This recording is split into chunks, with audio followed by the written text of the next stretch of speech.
Synthetic भ्रूण यानी जो एक नेचुरल भ्रूण जो प्राकृतिक तौर पे तैयार होता है हम लोग जानते हैं, तो वो नहीं, ये सिंथेटिक। आप इसको अगर हम देखें तो इस साल यानी 2022 की हम बात कर रहे हैं, तो दो रिपोर्टों से पता चला कि स्तनधारी जीवन की शुरुआत हुई। चूंकि देखिए, जब ह्यूमन के बारे में एक्सपेरिमेंट होता है तो उससे पहले लोग चूहे पे एक्सपेरिमेंट करता है, तो इसलिए कि चूहा भी स्तनधारी है, तो बेसिकली मेमेलियन के बारे में तो थोड़ी प्रयोगशाला में जादूगरी यानी जो थोड़ा इसके साथ चूहे के स्टीम सेल से मिलाया और एक प्रकार का नवोदित भ्रूण यानी नया भ्रूण तैयार किया।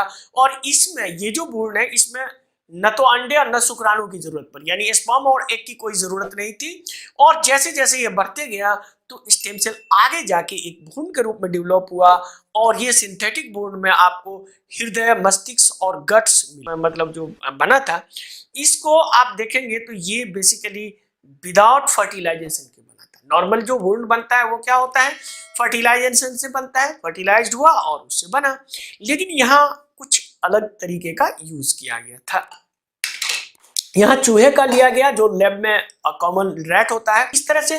अब देखिए कि ये जो हम यहाँ देख रहे हैं, तो इस तरह के रिसर्च को हम पढ़ते हैं और उसमें से आपके लिए जो चीजें होती है जो यूपीएससी में पूछता है वो हम लाते हैं। और यूपीएससी भी यही चाहता है, क्योंकि वो ये नहीं चाह रहा कि आप ट्रेडिशनल नकल करते जा रहे हैं, और वो जानता है यूपीएससी। तो चलिए देखते हैं ये क्या हुआ आखिर। तो इस तरह से दो रिसर्च आए थे और ये दोनों नेचर में छपा था। तो इसमें उन्होंने क्या किया था, एक सिंगल स्टीम सेल लिया और उससे ये डेवलप किया चूहे से कि ये जो सर्टेन स्टीम सेल जो ये चूहे के स्किन से लिया गया था, उसके त्वचा से लिया गया, और कुछ ब्रेन के पास से भी ले सकते हैं। यानी ये सेल जो है ये सोमेटिक सेल्स है, जेनेटिक सेल्स नहीं था।